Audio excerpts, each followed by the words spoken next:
सभी सतर्क हो जाइए। भैया का अनुमान उचित था। ये राक्षस यहां भी प्रवेश कर चुके हैं।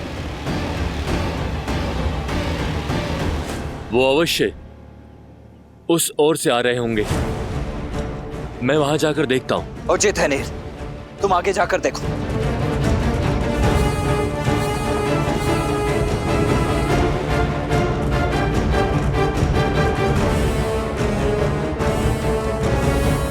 मेरे साथ आइए।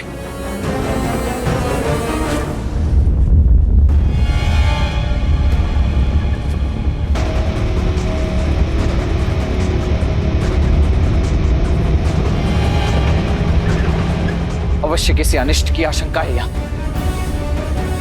नीर, यह अवश्य कोई मायाजाल हो सकता है। अपनी सुरक्षा करो।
इंद्रजीत,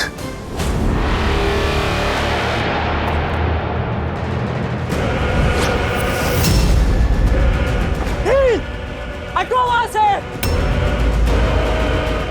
वहां मत खड़े रहो नील, ही सो रहो।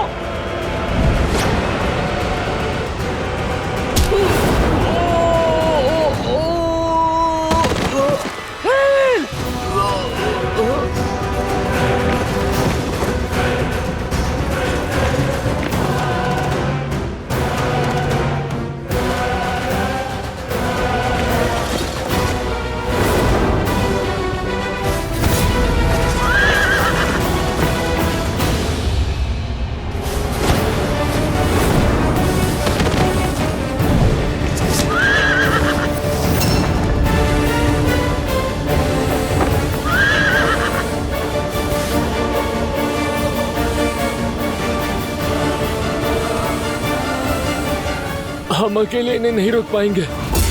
श्री राम को सूचित करना होगा। आप जाइए भैया लक्ष्मण। नहीं मित्र, मैं अपने मित्र को युद्ध भूमि में इस अवस्था में छोड़कर नहीं जा सकता। मेरी चिंता मत करो मित्र। श्री राम के रुद्र हैं हम। हमारी रक्षा वो स्वयं करेंगे। मैं तुम्हारी भावना समझ रहा हूं नीर, परंतु मैं अपने कर्तव्य से विमुख नहीं हो सकता। आओ चलो चलो, उठो।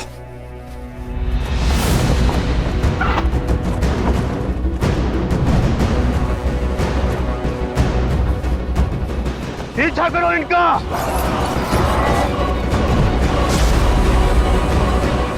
भैया, आपका कथन उचित था।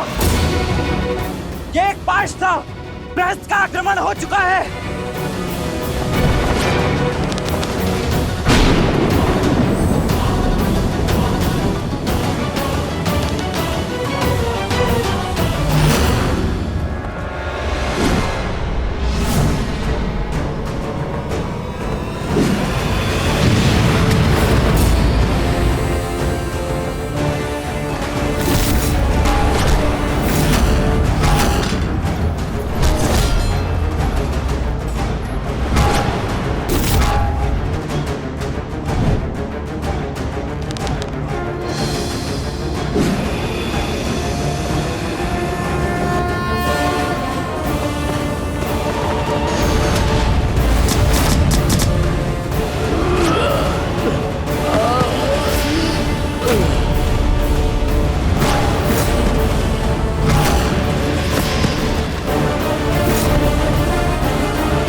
देखो नील! प्रभु, नील को क्या हुआ प्रभु?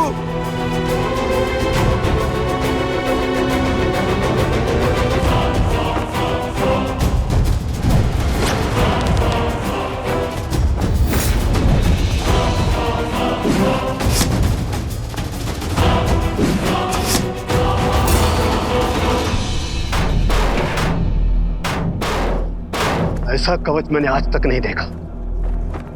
केवल वाणों की दीवार हमारे मायावी प्रहारों को रोक रही है और उस पे एक दरार तक नहीं।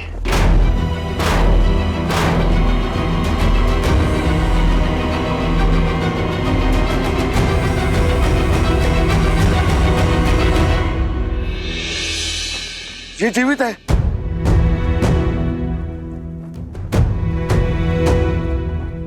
इसके शरीर में प्राण शेष है। इसे शीघ्र ही नहीं मित्र,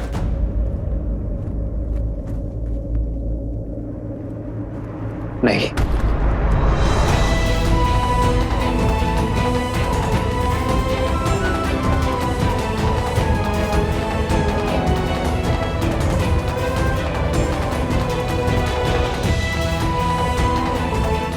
तुम हमारे वानर वीरों के साहस का प्रतीक हो नील। इस प्रकार हार नहीं सकते।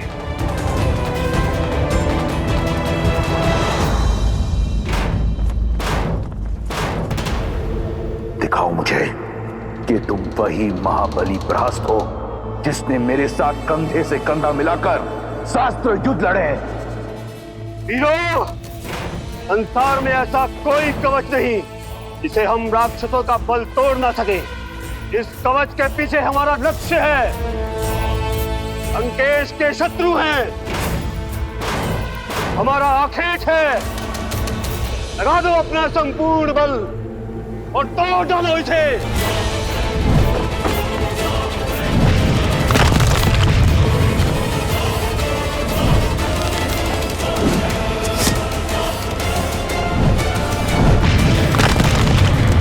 असंभव! एक तुच्छ नर केवल बाणों की इतनी अभेद्य भीत कैसे बना सकते हैं?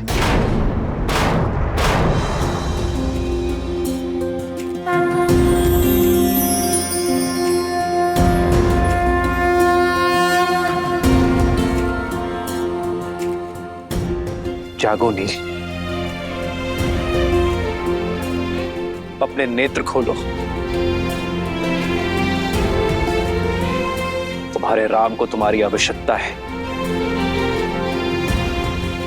धर्म के साथ खड़े रहने वालों की इच्छा शक्ति के समक्ष शारीरिक घाव भी शक्तिहीन होता है नील। जागो मेरे वानर वीर, जागो।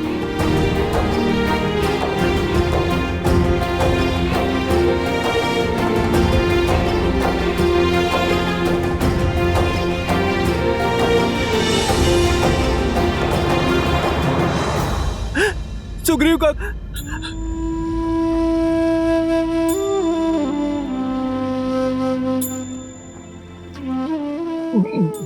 प्रभु, कैसे हो नील? जिसके शीश को आपकी गोद मिल जाए, जिसका शरीर आपके चरणों और श्वास आपके शरण में हो, वो तो मानो स्वर्ग में ही होगा ना प्रभु।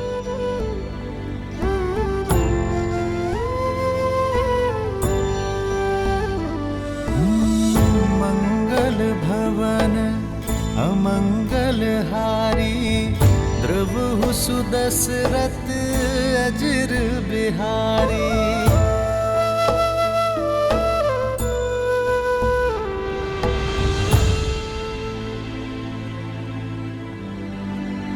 पीड़ा अधिक तो नहीं हो रही ना नील? आपका स्पर्श मिलने से सारी पीड़ा समाप्त हो गई प्रभु। स्वयं को पूर्णता स्वस्थ और ऊर्जावान अनुभव कर रहा हूं। बस मन में एक ही ग्लानि है, एक ही दुख है कि मैं आपकी आशाओं पर खरा नहीं उतर पाया प्रभु। युद्ध में शत्रु को नहीं हरा पाया मैं। मुझे क्षमा कर दीजिए प्रभु, मुझे क्षमा कर दीजिए। क्षमा तुम नहीं, तुम्हें क्षति पहुंचाने वाले मांगेंगे नील।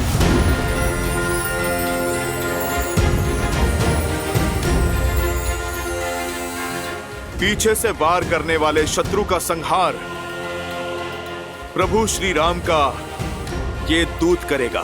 जय महावीर हनुमान। अब युद्ध भूमि में हाहाकार मैया सीता का ये पुत्र मचाएगा। नहीं हनुमान, इसकी कोई आवश्यकता नहीं है। संघर्ष युद्ध भूमि में हो या जीवन में, उसका सामना स्वयं करना पड़ता है।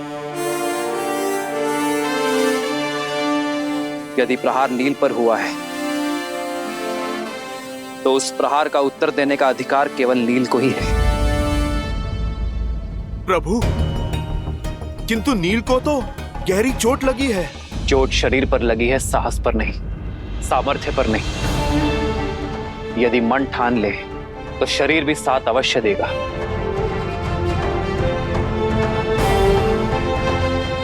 अपनी शक्ति पर विश्वास करो नील। उठो और अपना अधूरा युद्ध पूरा करो। किसी के सहारे की आवश्यकता नहीं है तुम्हें नील, ना मेरी ना हनुमान की। स्वयं अपना लक्ष्य पूर्ण करो। हाँ नील, उठो। प्रभु श्री राम की भक्ति की शक्ति तुम्हें इस भवसागर से अवश्य तार देगी।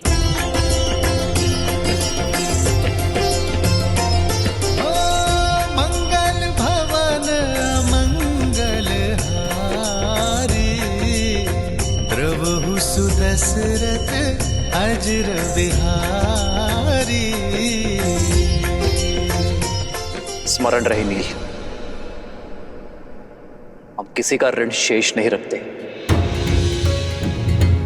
जो घाव मिले हैं उसका ऋण सूद समेत चुका कर रहना। जय भव नील।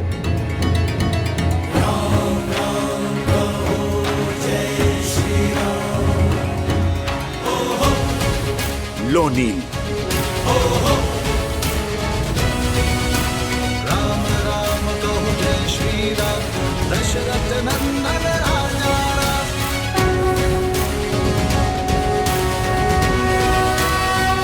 जो आज्ञा श्री राम। सर पे हो रघुवर का हाथ, तो हर दुविधा आसान होगी।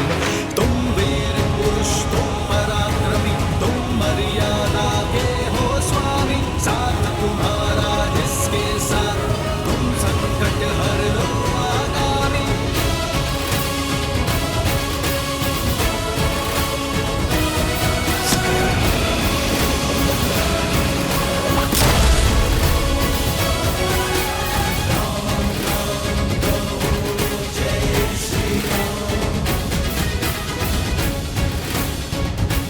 जय श्री राम।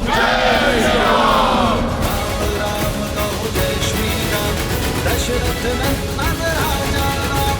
राम नाम भजते हनुमान, अवध बिहारी राजा राम।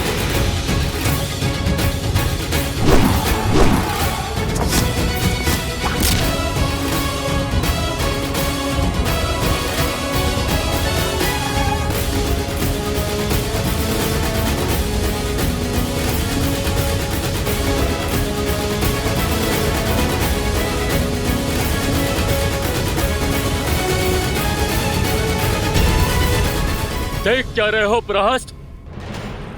मेरे हाथ में एक गदा नहीं, मेरे राम का आशीष और उनका स्पर्श है।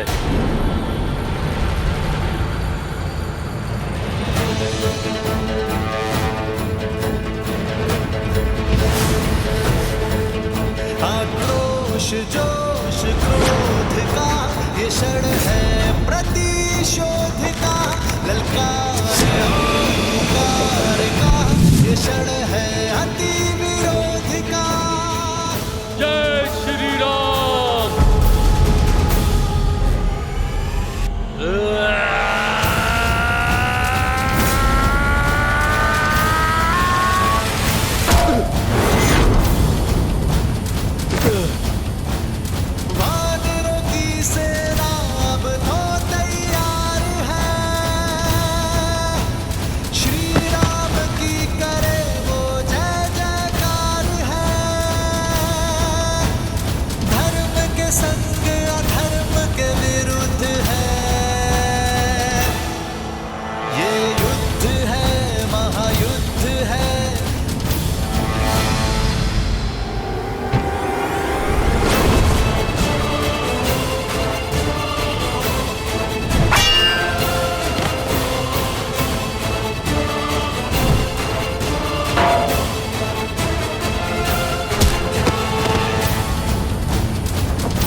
जिसके स्पर्श मात्र से एक घायल वानर काल बन जाए, वो नर नहीं नारायण है।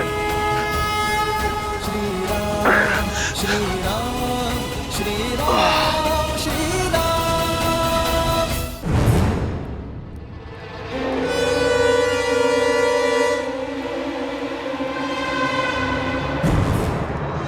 पुत्र महादेव की जय हो। मेरा पुत्र ठीक हो गया। उसकी सुध लौट आई। युद्ध भूमि में क्या हो रहा है? मैंने उन दोनों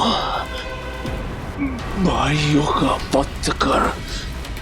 सारी चिंताएं छोड़ दो पुत्र, केवल विश्राम करो और शीघ्र अतिशीघ्र स्वस्थ हो जाओ। युद्ध भूमि की सारी चिंताएं अपने पिताश्री पर छोड़ दो। क्या अर्थात युद्ध अभी तक समाप्त नहीं हुआ? उन दोनों भाइयों की मृत्यु नहीं हुई? मैं अभी जाकर उन दोनों का अंत कर दूंगा।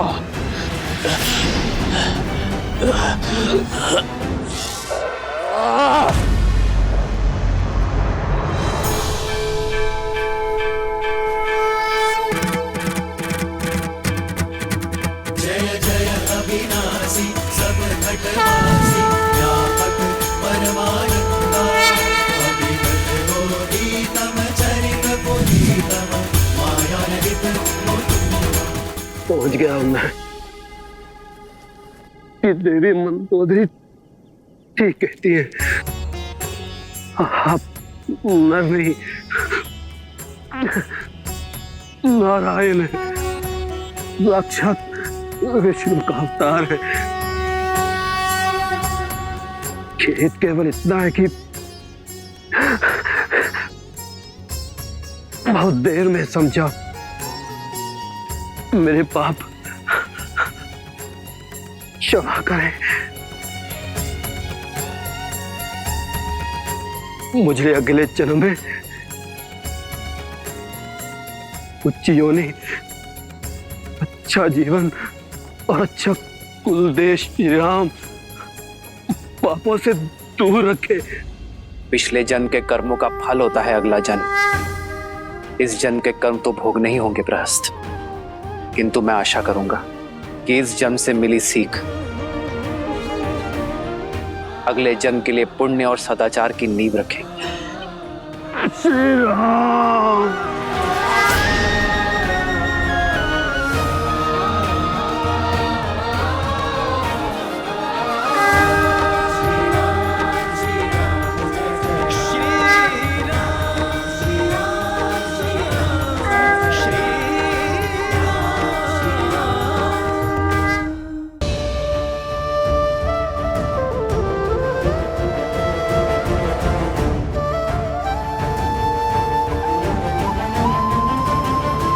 चंद्रमा की ओर देखकर इतनी चिंतित क्यों हो रही हो सीता?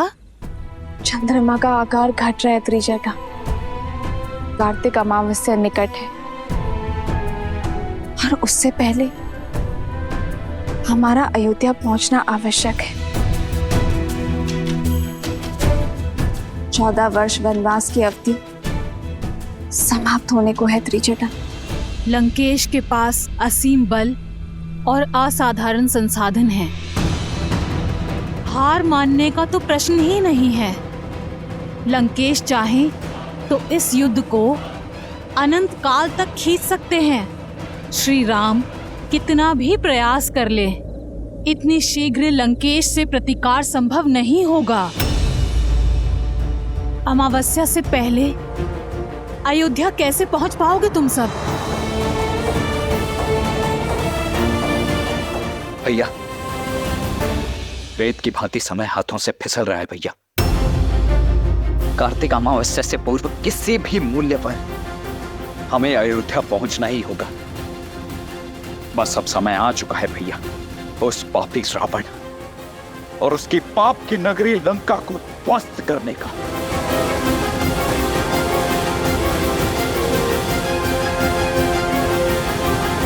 वनवास की अवधि समाप्त होने को है त्रिजटा। श्री राम कितना भी प्रयास कर ले, इतनी शीघ्र लंकेश से प्रतिकार संभव नहीं होगा। अमावस्या से पहले अयोध्या कैसे पहुंच पाओगे तुम सब? देखना त्रिजटा, मेरे श्री राम शीघ्र ही कोई समाधान निकाल लेंगे। बस माता गौरी से प्रार्थना है कि मेरे श्री राम को सकुशल रखे।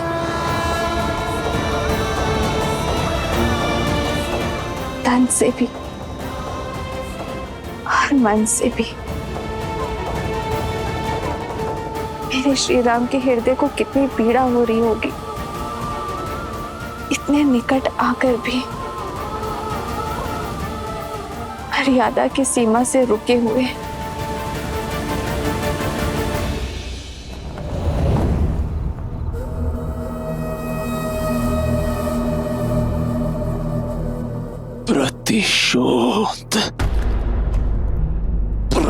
प्रतिशोध चाहिए मुझे। उन दोनों वनवासियों का वध करना है।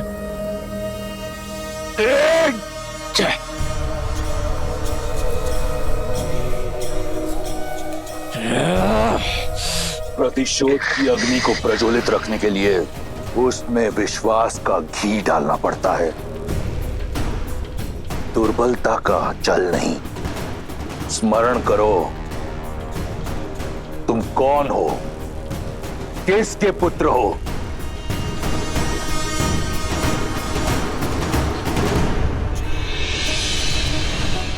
तुमने मुझे वचन दिया था कि तुम उन दोनों वनवासियों का संहार करोगे। अब उठो और पूर्ण करो अपना वचन, एक वीर की भांति। लंकेश, मेरा पुत्र घायल है। लंकेश, युद्ध भूमि में लगे घाव वीर का श्रृंगार होते हैं, उसके पांव की बेड़ी नहीं। युद्ध का आरंभ उन वनवासियों ने किया था, परंतु उसका अंत हम करेंगे। उठो मेघनाद, अपना वचन पूर्ण करो और अपने शत्रु पर मृत्यु का मेघ बनकर गरजो, बरसो। क्या एक पराई स्त्री की इच्छा अपने पुत्र के रक्त से बड़ी है आपके लिए लंकेश? सुध में मेघनाद को नहीं, आपको आने की आवश्यकता है। प्रतिशोध के मद में परिस्थिति को नकार कर मृत्यु से निकले मेरे पुत्र को पुनः मृत्यु की ओर धकेल रहे हैं आप। पिता हैं आप उसके, कुछ तो दया दिखाइए लंकेश। मौन, मौन। एक वीर को दया की नहीं, दिशा की आवश्यकता होती है। ये जो यहां मूर्छित पड़ा है, ये कोई साधारण राक्षस नहीं, मेरा पुत्र इंद्रजीत है। घोर तप से अर्जित मेरा वरदान है। इतनी जल्दी इसका शौर्य क्षीण नहीं हो सकता। लंका का युवराज है ये, इसे अपना कर्तव्य पूरा करने दो। लंका के शत्रु वहां हमारी प्रतीक्षा कर रहे हैं, उन्हें उत्तर देगा मेरा मेघनाद। उठो मेघनाद, बहुत हुआ विश्राम, अब करो संग्राम, करो संघार, प्रयास से, प्राण से। वयम रक्षामा, वयम रक्षामा। यदि ऐसा ही है तो मेरे पुत्र तक पहुंचने के लिए अपने संग्राम की पहली भेंट मुझे चढ़ाइए आप लंकेश, क्योंकि ये मां ना आपकी हट पूरी होने देगी और ना ही अपने पुत्र को कहीं जाने देगी।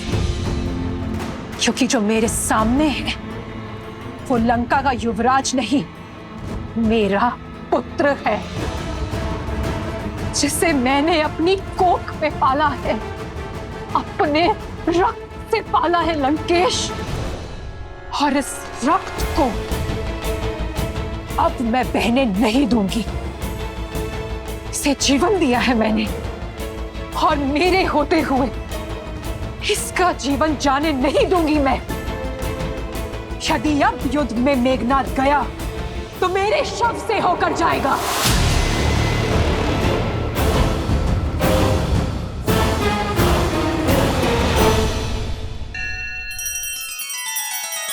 श्री रामचंद्र कृपालु भजु मन हरण भव भय दारुणम। नव कंज लोचन कंज मुख कर कंज पद कंजारुणम। सिया राम सिया राम सिया राम सिया राम। आदर्श और मर्यादा की है ये कथा महापावनम। काट मद श्री से मिला दे श्रीमद् रामायणम। श्रीमद् रामायणम। सिया राम सिया राम सिया राम सिया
क्षमा कीजिएगा माता, किंतु आपका पुत्र एक वीर योद्धा है जिसने इंद्र को परास्त किया है।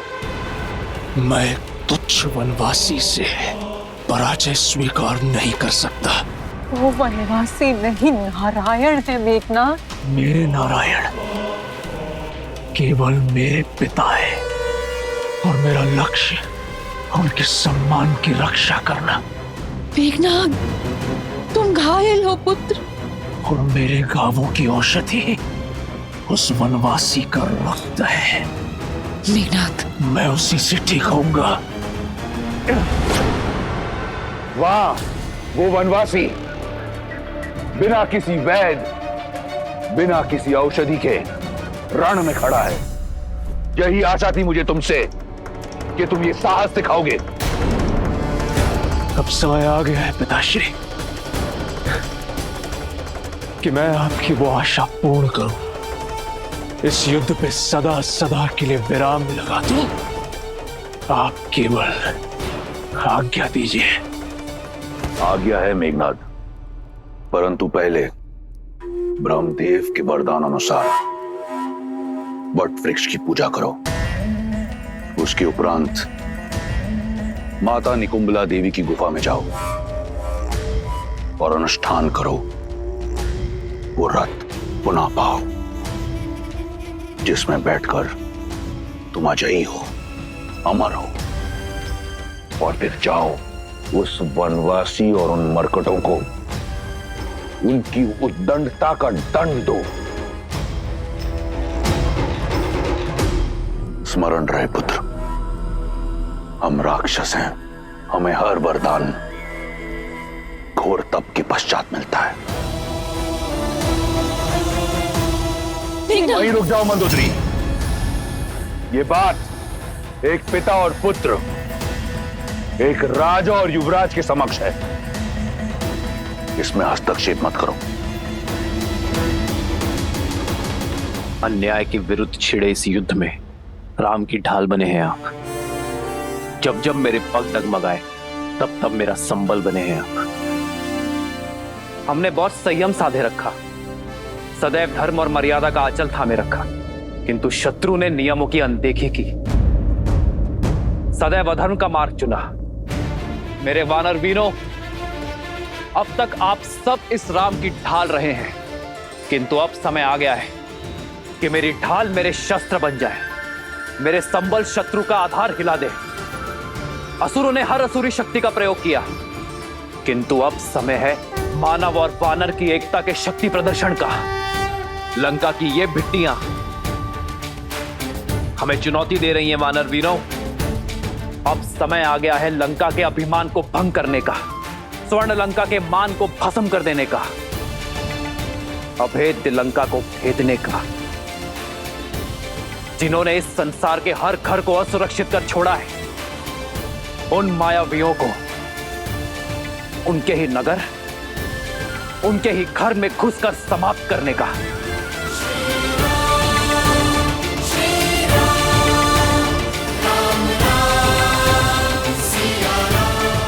यहां उपस्थित प्रत्येक वानर अपने आप में एक संपूर्ण सेना है। आवश्यकता है तो केवल अपने सामर्थ्य को समझने की, अपनी संपूर्ण शक्ति का प्रयोग कर अपने लक्ष्य को पाने की। आज मेरी ये वानर सेना एक दूसरे का हाथ थाम ऐसा प्रहार करेगी कि इनकी थाप से लंका की धरा कांप उठेगी, क्योंकि वार लंका की महल के दीवार के उस पार होगा।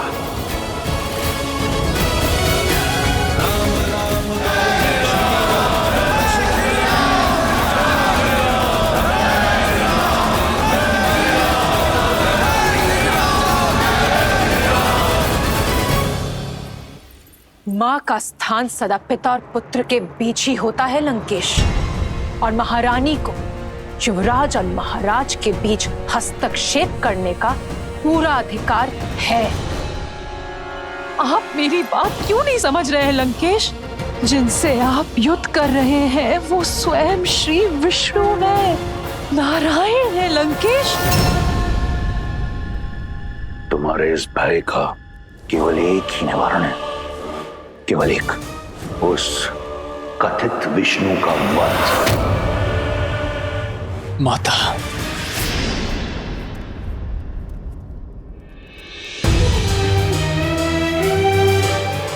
मैं आपके पुत्र प्रेम का बहुत सम्मान करता हूं।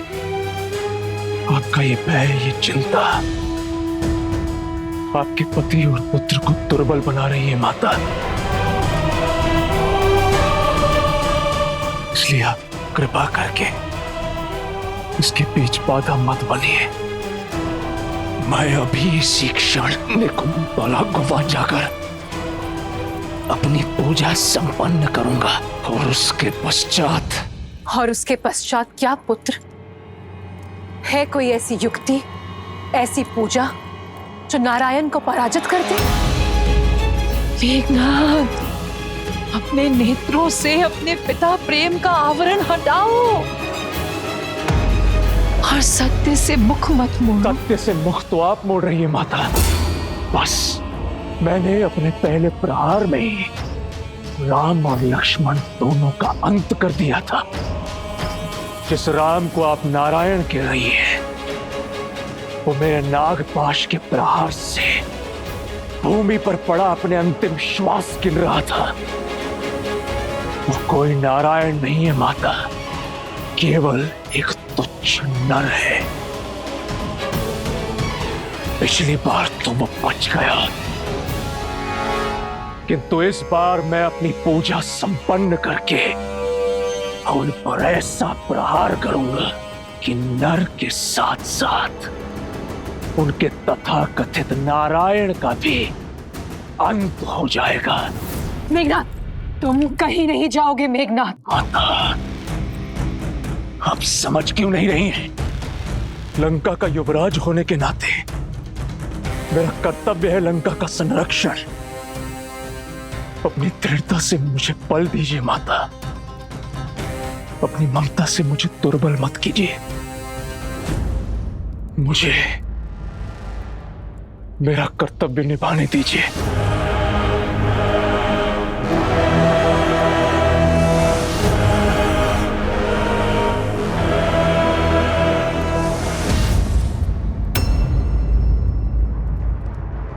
विजयी भव।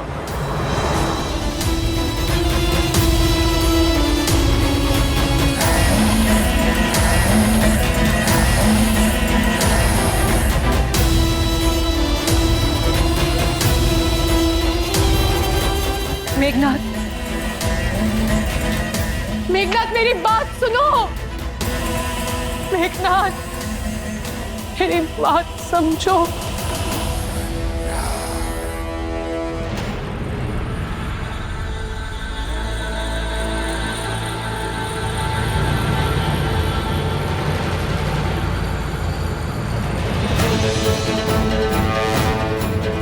ये युद्ध है, महायुद्ध है, राम शांत रावण क्रुद्ध है, क्रुद्ध है। ये युद्ध है, महायुद्ध है, राम शांत रावण क्रुद्ध है, क्रुद्ध है, क्रुद्ध है।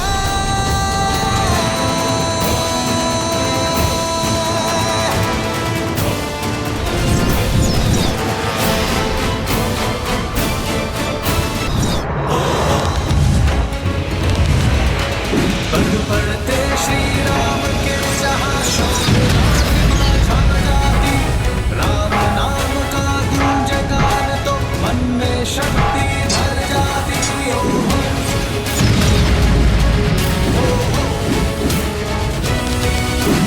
राम राम बोले श्री राम, दशरथ नंदन राजा, राम नाम भजते हनुमान, अवध बिहारी राजा।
प्रभु, क्या हुआ? आप आकस्मिक क्यों रुक गए?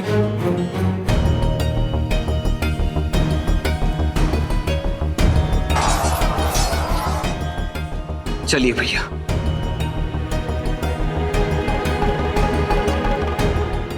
मैं लंका के भीतर पग नहीं रख सकता हनुमान।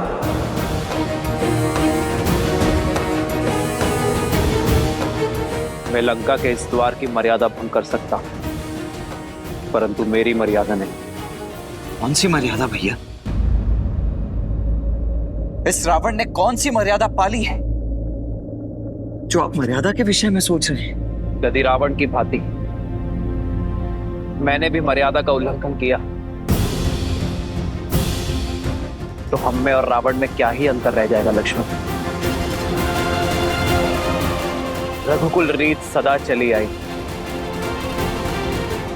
प्राण जाए पर वचन ना जाए। मैं रघुकुल की मर्यादा,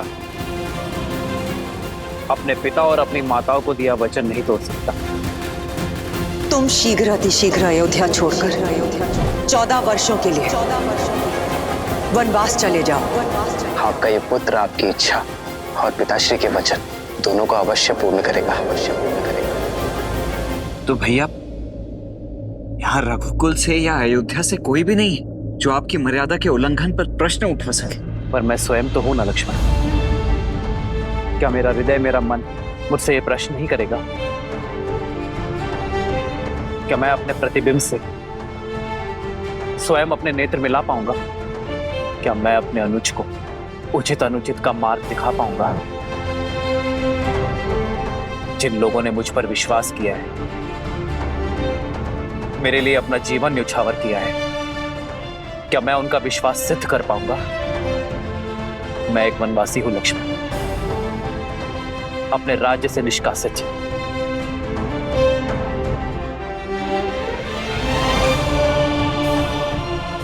और एक वनवासी किसी का घर, किसी के नगर में प्रवेश नहीं कर सकता। ये युद्ध मर्यादा से लड़ा जा रहा है लक्ष्मण, मर्यादा के लिए लड़ा जा रहा है।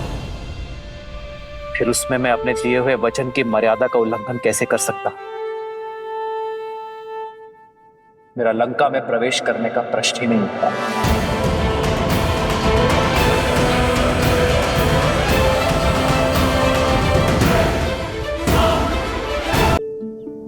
मैं एक वनवासी हूं लक्ष्मण, अपने राज्य से निष्कासित। और एक वनवासी किसी के घर, किसी के नगर में प्रवेश नहीं कर सकता। मेरा लंका में प्रवेश करने का प्रश्न ही नहीं उठता। किंतु लंका के भीतर भाभी माँ जो दिन रात्रि बैठकर आपकी राह देख रही, उनका क्या भैया?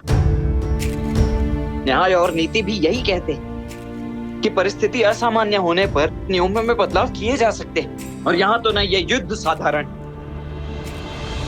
और न ही ये परिस्थिति सामान्य। अंततः हमें लंका के भीतर तो जाना ही होगा ना भैया। क्या मर्यादा का उल्लंघन करने वाले राम पर तुम्हारी भाभी मां गर्व कर पाएगी? वचन के लिए केवल एक ही परिस्थिति है लक्ष्मण, और वो है उनका पालन करना। और रही बात देखने की, तो परिस्थिति के साथ अपने शब्दों को बदलना, प्रण को भंग करना, वचन का अपमान करना होता है लक्ष्मण। और वो मानव ही क्या जो अपने दिए हुए शब्दों से, अपने सिद्धांतों से डिग जाए। इस वचन के साथ केवल मेरा ही नहीं, माता कैकेयी का भी मान जुड़ा हुआ है लक्ष्मण। और मैं किसी भी परिस्थिति में उनके सम्मान को घटने नहीं दे सकता। तो तब तक इस विरह में उठती उस तड़प का क्या भैया, जिसमें दिन रात आप और भाभी माँ दोनों जल रहे हैं? उस चिंता का क्या? वहां भाभी माँ जो आपकी प्रतीक्षा में, और यहां आप उनकी। क्या आप उनके लिए भी कुछ नहीं करेंगे? सीता की चिंता तो मुझे अपने प्राणों से भी अधिक है लक्ष्मण। और मुझे अपनी सीता पर पूरा विश्वास है कि वो उस राम की प्रतीक्षा कर रही है जो विवाह में दिए उसके मान और सुरक्षा की रक्षा का वचन निभाने आया है।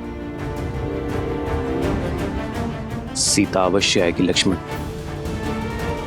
जिस राज्य के राजा ने मेरी सीता को अपमानित कर बलपूर्वक उसे अपना बंदी बनाया है, और अब ये युद्ध तब भी पूर्ण होगा जब उसी राज्य का राजा सम्मान सहित मेरी सीता को मुझे लौटाएगा। तब तक मैं यहां हर क्षण उसकी प्रतीक्षा करता रहूंगा।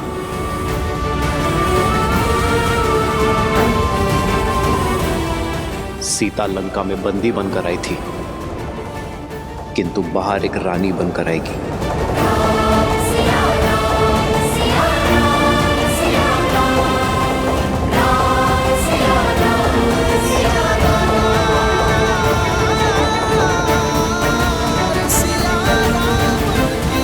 अद्भुत है श्री राम का वचन पालन, उनकी मर्यादा और न्याय के प्रति उनकी सोच। किंतु महादेव, यदि श्री राम लंका के भीतर नहीं जाएंगे तो सीता को मुक्त कराकर कैसे ला पाएंगे? अमावस्या के पूर्व अयोध्या कैसे लौट पाएंगे? और भरत के प्राण कैसे बचा पाएंगे? इतने कठिन समय पर भी वो अपने वचन पर अडिग क्यों हैं? मर्यादा का आंचल थामे क्यों खड़े हैं श्री राम? जो स्वयं ही मर्यादा भंग करे वो भला कैसा मर्यादा पुरुषोत्तम देवी? एक नर का मर्यादा और धर्म के प्रति समर्पण का भाव और उन्हें किसी भी मूल्य पर पूरा करने की हट उसे नारायण बनाते हैं।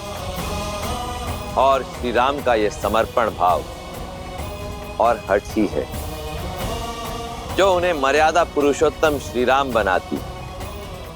ऐसी भी देवी जिसने इस संसार में धर्म और मर्यादा की स्थापना हेतु ही अवतार लिया, वो भला मर्यादा का उल्लंघन कैसे कर सकते? यदि मर्यादा का आंचल थामे रहेंगे तो अमावस्या तक सीता को लेकर अयोध्या कैसे पहुंच पाएंगे? देवी, मैंने आपसे पहले ही कहा था कि ना तो ये युद्ध सरल होगा और ना ही इसके द्वारा प्रस्तुत की गई चुनौतियां। परिस्थितियां अत्यंत विषम हैं और इन विषम परिस्थितियों से हमारे समक्ष कई प्रश्न उठ खड़े हुए। कैसे करेंगे श्री राम संसार में धर्म और मर्यादा की स्थापना? कैसे करेंगे श्री राम देवी सीता की रक्षा? कैसे समय रहते पहुंचेंगे श्री राम अयोध्या अपने भ्राता भरत के प्राण बचाने के लिए? परंतु इन सभी प्रश्नों के उत्तर मैं नहीं दूंगा। इन सभी प्रश्नों के उत्तर देंगे श्री हरि विष्णु के मनुष्य अवतार मर्यादा पुरुषोत्तम श्री राम।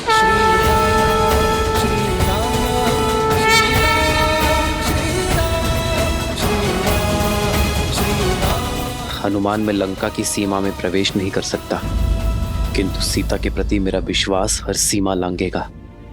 सीता को ज्ञात होना चाहिए हनुमान कि अमावस्या से पूर्व मैं उसे लेकर अयोध्या लौटूंगा। मेरी हर श्वास उससे मिलन की प्रतीक्षा कर रही है। प्रभु, माता तक आपका संदेश अवश्य पहुंचेगा। किंतु कैसे प्रभु? एक बार लंका को स्वाहा कर चुके हनुमान को कौन रोक रहा है? जाओ हनुमान और भस्म कर दो अन्याय और पाप की सत्ता को और प्रज्वलित करो न्याय और भक्ति की अग्नि को। मूलतो ब्रह्म रूपाय मध्यतो शक्ति रूपिणे अग्रतो शिव रूपाय वृक्षराजाय ते नमः। मूलतो ब्रह्म रूपाय मध्यतो शक्ति रूपिणे अग्रतो शिव रूपाय वृक्षराजाय ते नमः।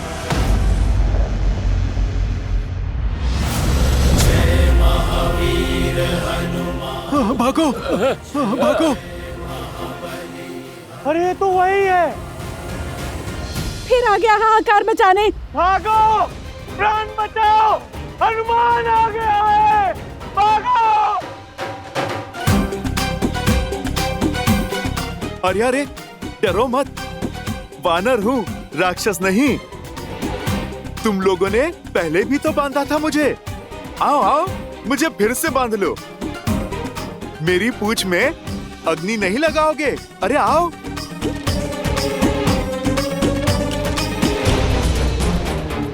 आओ आओ आओ ना, लगाओ अग्नि। ये तो वही है जिसने मेरे भाई निकुंभ की। नहीं, इससे बैर लेना उचित नहीं है। अरे अरे, ये तो कतई ठीक नहीं है। मैं पिछली बार आया था तब तो तुम लोगों ने मेरा बड़ा ही राजसी स्वागत किया था। कुछ नहीं करोगे?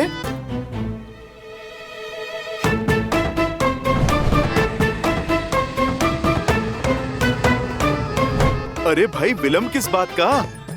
पकड़ो मेरी पूंछ। अरे बढ़ाओ हाथ और लगाओ अग्नि। बढ़ाओ बढ़ाओ। ए, तू जाना, तू जाना, तू जा, तू जा। अरे भाई, ये तो बुरी बात है ना। मैं मित्र बनकर बात कर रहा हूँ, तुम प्रहार करने आगे बढ़ रहे हो।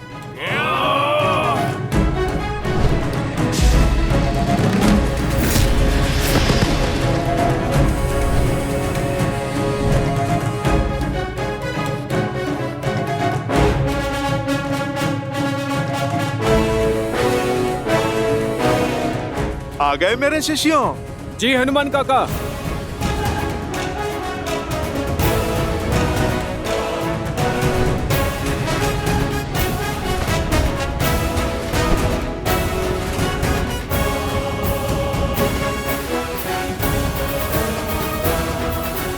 अरे, तुम तो बड़े विचित्र हो। पिछली बार अग्नि लगा रहे थे, अब अग्नि को ही मुझसे बचा रहे हो। भागो भागो भागो। चलो, अब दीप प्रज्वलित हुआ, अब कार्यक्रम आरंभ करते हैं। जय हनुमान ज्ञान गुण सागर, जय कपीस तिहु लोक उजागर, रामदूत अतुलित बल धामा, अंजनी पुत्र पवन सुत नामा, राम दुआरे तुम रखवारे, होत न आज्ञा बिनु पैसारे, आपन तेज सम्हारो आप, दीन लोक हाथ गए आपे, लाल देह लाली लसे, हर धर लाल लरू, वज्र देह दानव चलन, जय जय जय कपीस।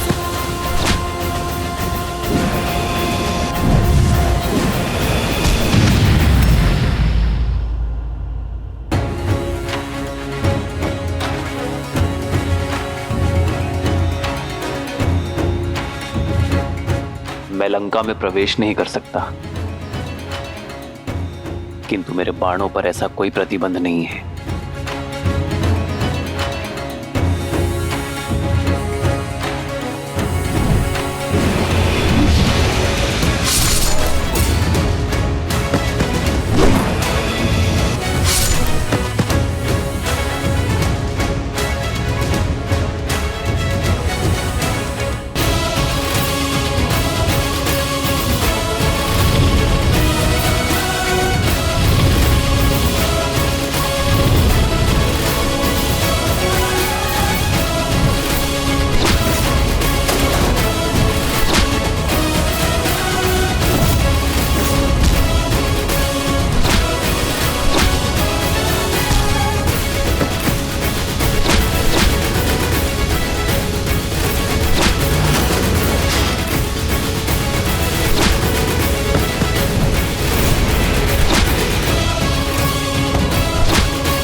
प्रभु, आपसे एक प्रश्न पूछूं?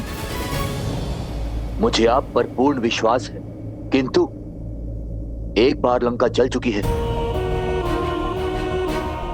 पुनः जलाने से क्या लाभ होगा? मेरा अर्थ है, इस निर्णय के पीछे अवश्य ही कोई गहरा कारण होगा, कोई युक्ति होगी। मैं आपकी जिज्ञासा शांत तो कर दूंगा विभीषण, किंतु मेरे निर्णय का कारण आपके दुख का कारण हो सकता है। क्या आप अब भी जानना चाहते हैं? क्या कहा तुमने? एक बार फिर? ये मरकट हर सीमा लांघ रहे हैं।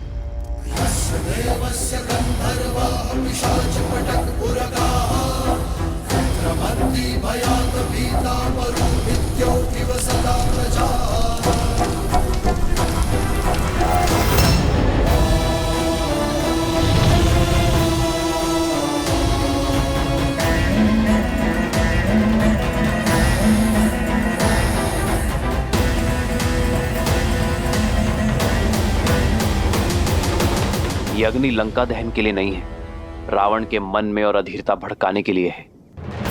जब व्यक्ति अधीर हो जाता है तो उसके विवेक पर विकार हावी हो जाता है, उसके सोचने की शक्ति क्षीण हो जाती है। और मैं चाहता हूं रावण इस युद्ध की सबसे बड़ी भूल करे, शीघ्र अतिशीघ्र करे। कैसी भूल प्रभु? मैं कुछ समझा नहीं। कुंभकर्ण, आप ही ने सूचना दी थी ना? रावण के पास ब्रह्मास्त्र से भी बड़ा अस्त्र है। कुंभकर्ण, जो अभी निद्रा में है, यदि वो 2 दिन तक और सोता रहा, अपनी निद्रा पूर्ण कर ली, तो उसे मिले वरदान के अनुसार वो अगले 6 माह तक अजय और अमर होगा। उसे युद्ध में पराजय करना असंभव होगा विभीषण। हमारे पास इतना समय नहीं है विभीषण। रावण को इस बात का ज्ञात है, इसीलिए वो 2 दिन बीतने की प्रतीक्षा कर रहा है, हमें व्यस्त करने का प्रयास कर रहा है। किंतु मैं ये होने नहीं दूंगा। मेरी ये युक्ति रावण के धैर्य का बांध तोड़ उसे अधीर बनाकर कुंभकर्ण को जगाने के लिए विवश कर देगी। विभीषण, मैं जानता हूं आपके भाई के लिए आपका हृदय विचलित है, किंतु यह संहार आवश्यक है धर्म की स्थापना के लिए। लंका के द्वार से राम, लक्ष्मण और उनकी सेना आक्रमण कर रही है। लंका के भीतर ये वानर उत्पात मचा रहे हैं। हमारी सेना दोहरे आक्रमण के लिए सज्ज नहीं। समस्या विकराल है महाराज। शीघ्र, अतिशीघ्र समाधान खोजना होगा। समाधान एक ही है महाराज, युवराज इंद्रजीत। और वो देवी निकुंभला के अनुष्ठान में लगा है। उसका अनुष्ठान कहां तक पहुंचा? अभी वो वट वृक्ष की पूजा संपन्न कर रहे हैं। उसके पश्चात ही युवराज निकुंभला देवी की पूजा आरंभ करेंगे महाराज। ब्रह्मदेव, इस वट वृक्ष की पूजा संपन्न हुई।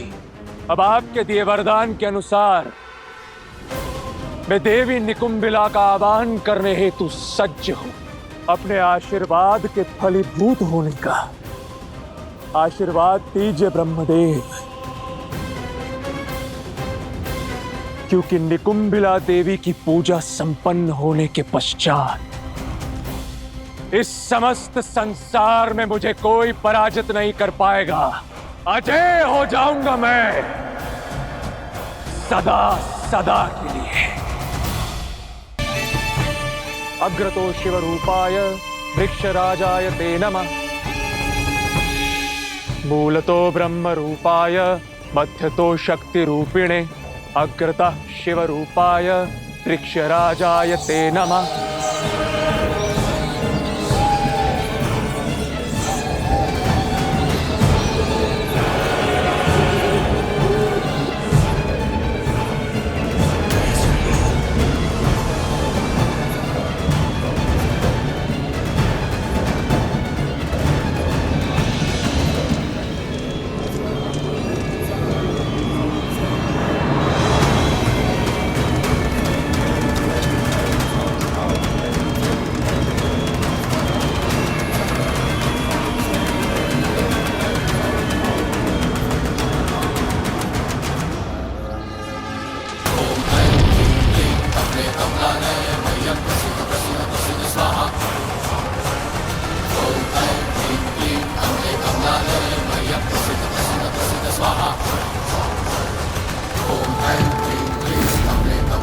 हे देवी निकुंबिला,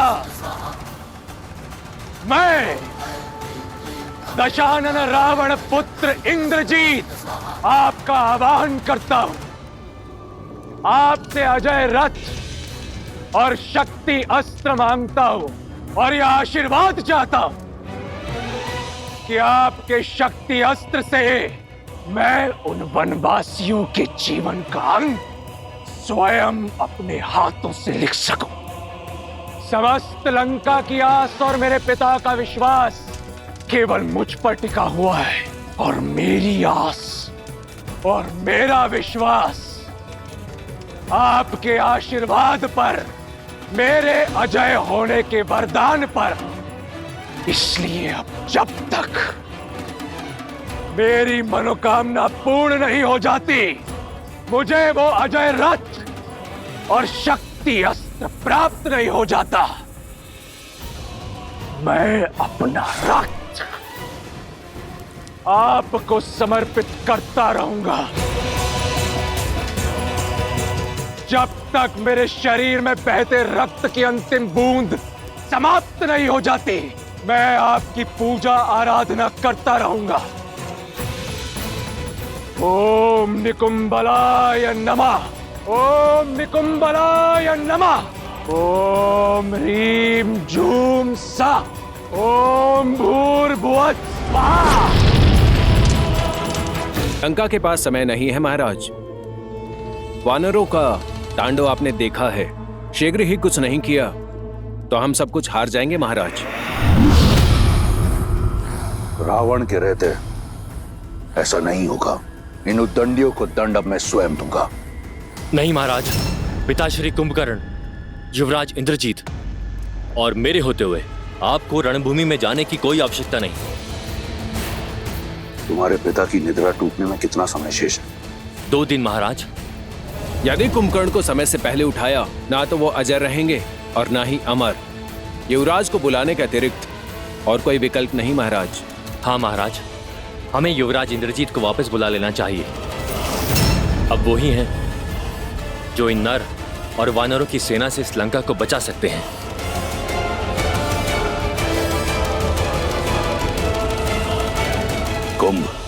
कुंभकर्ण को जगाने की तैयारी करो।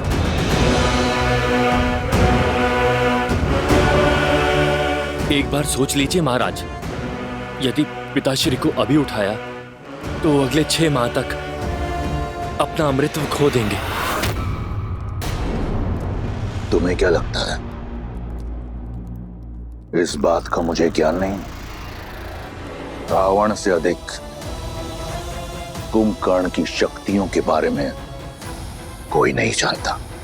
चाहे उसकी निद्रा पूर्ण हो या ना हो, मेरे कुंभकर्ण में इतना बल है कि वो उन मरकटों पर काल बनकर बरसेगा।